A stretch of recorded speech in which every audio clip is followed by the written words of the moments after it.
నిజాంపేట కార్పొరేషన్లో ఏదైతే dumping yard సమస్య గత 5 సంవత్సరాలుగా ఉన్నది, దాదాపు ఒక 30 నుండి 40 కోట్లు ఇక్కడి జవహర్నగర్ తరలించడానికి ఖర్చు పెట్టిన అధికారులు, ప్రజాప్రతినిధులు ఇక్కడ ప్లాంట్ని ఏర్పాటు చేసుకొని ఉంటే ఈ సమస్య వచ్చేది కాదు. గత 1 ఇయర్గా ఎవరైతే ప్రస్తుత కమిషనర్ ఉన్నారో వీరి యొక్క పూర్తి స్థాయి చర్యలు లేకపోవడం వల్ల ఈరోజు డంపింగ్ యార్డు గత 3 నెలలుగా మేము చూస్తున్నాం. ఇక్కడ నుంచి జవహర్నగర్కు తరలించక టెండర్ అయిపోయింది. తర్వాత టెండర్ అయిపోకముందుకే టెండర్ మళ్ళీ నోటిఫికేషన్ ఇచ్చి టెండర్ కంప్లీట్ చేసుకొని ఉంటే జిహెచ్ఎంసీ అధికారులతో కోఆర్డినేట్ చేసుకొని ఈరోజు ఈ సమస్య వచ్చేది కాదు. కానీ ఇక్కడున్న కమిషనరు పూర్తిగా అవగాహన రాహిత్యం మరి చేయాలని చేశాడు.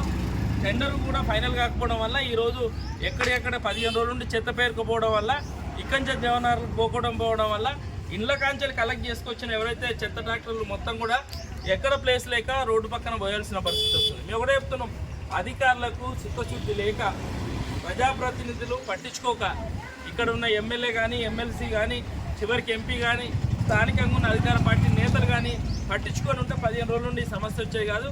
ఇప్పటికైనా కమిషనర్ ఇక్కడ కూర్చొని పూర్తిగా చెత్తనంతా కూడా ఇటాచీలతో ఒక వైపు చేసి వచ్చిన రోజు చెత్తను కూడా మొత్తం లోపడేసే విధంగా ఏర్పాటు చేయాలి. జవహర్నగర్కు 2 రోజుల నుండే 15 టిప్పర్ల చొప్పున పోతున్నాయి. 30 పెట్టండి, 40 టిప్పర్లు పెట్టండి. టెండర్ ఎవరికైతే ఇచ్చిలో వాళ్ళకి మొత్తం పెట్టేసి దాదాపు 2000 టన్నుల చెత్త ఉంది.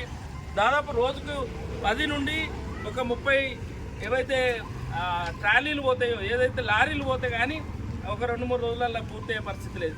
చెత్తకు వేయడానికి ప్లేస్ లేనప్పుడు ఆటో వాళ్ళు తీసుకొచ్చి ఎక్కడ పోస్తారు? మరి మున్సిపల్ అధికారులు ఆలోచించారు, రోడ్డు మీద వస్తున్నారు అంటే ఎందుకు వస్తారు? లోపల ప్లేస్ లేదు, ప్రాసెస్ యూనిట్ లేదు. మేము ఒకటే కోరుతున్నాం, ఈ సమస్య పరిష్కారం ఒకటే, ఏదైతే బయోమైనింగ్ ఏదైతే ప్రాసెస్ యూనిట్ నిజాంపేటను ఏర్పాటు చేయండి, లేదంటే జగద్గిరిగుట్ట కూకట్పల్లిలాగా కంప్రెసింగ్ వెహికల్ ఏవైతున్నాయో ట్రక్కులు తీసుకొచ్చేసి మనకు డ్రై రిసోర్స్ సెంటర్ ఉన్నది. ఏ రోజు ఆ రోజు రూపాయి ఖర్చు లేకుండా ఎవరి కాంట్రాక్ట్ చేయకుండా జిహెచ్ఎంసీ వెహికల్ లాగా కంప్రెసింగ్ ట్రక్కులు తీసుకొస్తే ఏ రోజు చెత్త ఆ రోజు పోతుంది, బయట ఒక్కటి ఉండదు.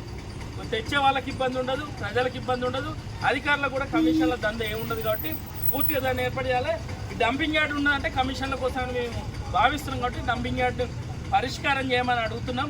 జేసీబీలు ఉన్నాయి, ఇటాచీలు ఉన్నాయి, పూర్తిగా దాన్ని క్లీన్ చేస్తే ఏ రోజు వెహికల్ ఆ రోజు చెత్త తీసుకొచ్చి లోపలేస్తారు. మేము చెప్తున్నాం, రేపటికల్లా రోడ్డు మీద ఉన్న చెత్త అంతా తీయాలి.